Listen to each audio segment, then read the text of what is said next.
Hi అండి. అందరికీ నమస్కారం. Welcome to my channel. ఈ వీడియోలో ఏపీ ప్రభుత్వ ఉద్యోగులకు మరియు పెన్షనర్లకు పెండింగ్ బిల్లుల చెల్లింపుల తాజా సమాచారం గురించి అయితే సూపర్ గుడ్ న్యూస్ రావడం జరిగింది. మరి వివరాలేంటో వీడియోలో తెలుసుకుందాం. వీడియోని ఎక్కడే గాని స్కిప్ చేయకుండా ఎండ్ వరకు చూడండి. అప్పుడే ఇన్ఫర్మేషన్ పూర్తిగా అర్థమవుతుంది. వీడియో చూస్తున్న ప్రతి ఒక్కరు వీడియోకి లైక్ చేయండి ఫ్రెండ్స్. వీడియోని తోటి ఉద్యోగ పెన్షన్ మిత్రులతో అయితే షేర్ చేయండి.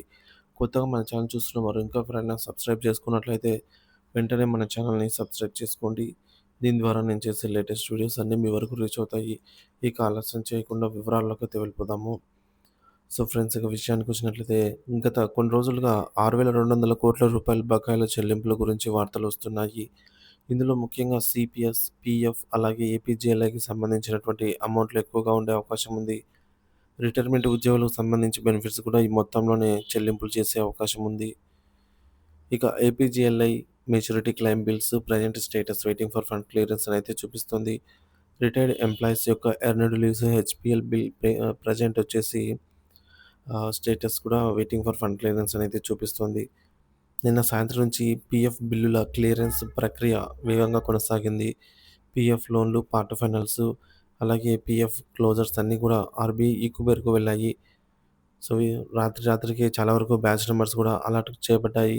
సాధారణంగా బ్యాచ్ నంబర్స్ అలాట్ అయిన వెంటనే 2, 3 గంటల్లోనే అమౌంట్ అనేది క్రెడిట్ అవుతూ ఉంటుంది. కానీ నిన్న ఆదివారం కావడంతో బ్యాంకు సెలవు కారణంగా అమౌంట్ జమ కాలేదు. సోమవారం ఉదయం అంటే ఈ రోజు నుంచి ప్రక్రియ తిరిగి ప్రారంభమయ్యి పీఎఫ్ బిల్లులకు సంబంధించి మొత్తం నిధులు ఖాతాల్లో జమ అవుతాయి. పీఎఫ్ బిల్లులకు waiting for fund clearance stage నుంచి ఆర్‌బీఐ రిజర్వ్ బ్యాంకు ఈక్యుబేర్‌కైతే వెళ్ళాయి. ఈ బ్యాచ్ నంబర్స్ అలాట్ అయ్యాక అమౌంట్ అయితే క్రెడిట్ అవుతాయి. ఫిబ్రవరి 2, 2025 లోపల సీఎఫ్ఎంఎస్‌కు వెళ్ళిన పీఎఫ్ బిల్లులన్నీ కూడా జమ అవుతాయని సమాచారము.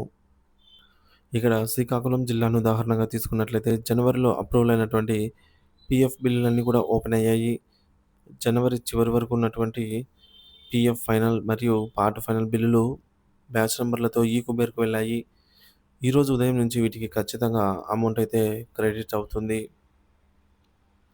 బ్యాచ్ నంబర్‌లు అలాట్ అయినప్పటికీ నిన్నటి రోజున ఆదివారం సెలవు కారణంగా అమౌంట్ జమ కాలేదు.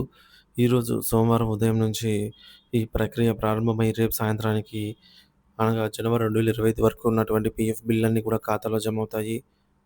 ఏపీజీఎల్ఐ లోన్లు కూడా అదే కట్ ఆఫ్ డేట్ ప్రకారంగా చెల్లింపులవుతాయి. అదేవిధంగా సీఎఫ్ఎంఎస్‌కు క్రెడిట్స్ కూడా 1, 2 నెలల వరకు జమ అయ్యే అవకాశం ఉంది. రాష్ట్ర వ్యాప్తంగా అన్ని ట్రెజరీలలో జెడ్పీపీఎఫ్ లోన్లు కదలిక అనేది అయితే చూస్తున్నాము. Waiting for fund clearance stage నుంచి ఆర్‌బీఐ ఈక్విటీ స్టేజ్‌కైతే చేరుకుంటున్నాయి. దాదాపుగా బిల్లులన్నీ కూడా జీపీఎఫ్ లోన్ బిల్లులు కదలిక అయితే రావడం గమనార్హం.